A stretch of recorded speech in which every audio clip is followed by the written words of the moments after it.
Hello' মৰমৰ বন্ধুসকল, আসসালামু আলাইকুম। আজি মই আকৌ আপোনালোকৰ মাজত আহিছোঁ অইন এটা ভিডিঅ' লৈ।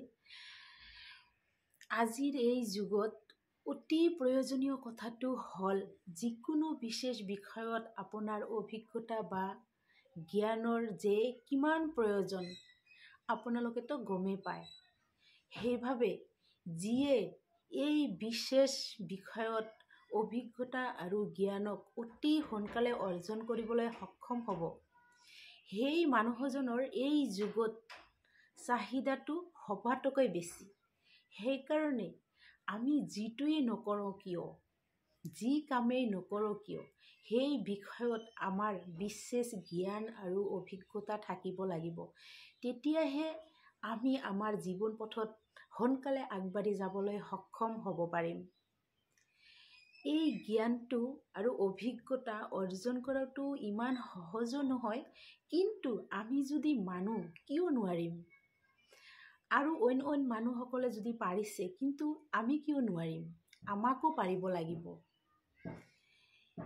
আমাৰ মনৰ একাগ্ৰতা, শিক্ষা, আগ্ৰহ আৰু পৰিকল্পনা যদি আছে বা থাকে, তেনেহ'লে আমি কিয় নোৱাৰিম? আমিও আমাৰ জীৱন পথত আগবাঢ়ি যোৱাৰ অধিকাৰ আছে। আমাক ওপৰৱালাই ব্ৰেইন দিছে, সকলো বস্তুখিনিয়ে দিছে, তেনেহ'লে কিয় আমি জীৱন পথত পিছুৱাই থাকোঁ? আহক দাদা আৰু বাইদেউসকল, আমি জীৱন পথত আগবাঢ়ি যাবলৈ চেষ্টা কৰিম। এই যুগত যদি বিশেষ জ্ঞান আৰু অভিজ্ঞতা নাথাকে কোনো বিষয়ত, তেনেহ'লে আমি জীৱন পথতনো কেনেকৈ আগবাঢ়ি যাম? সেইকাৰণে আগবাঢ়ি যাবলৈ সকলো সময়ত আমি চেষ্টা কৰি থাকিম আৰু আমি আমাৰ জ্ঞানক কামত লগাবলৈ চেষ্টা কৰিম। আমাৰ জ্ঞানক যদি আমি ব্যৱহাৰিক বিষয়ত যদি কামত নলগাওঁ, তেনেহ'লে সেই জ্ঞানৰ কোনো মূল্যই নাই।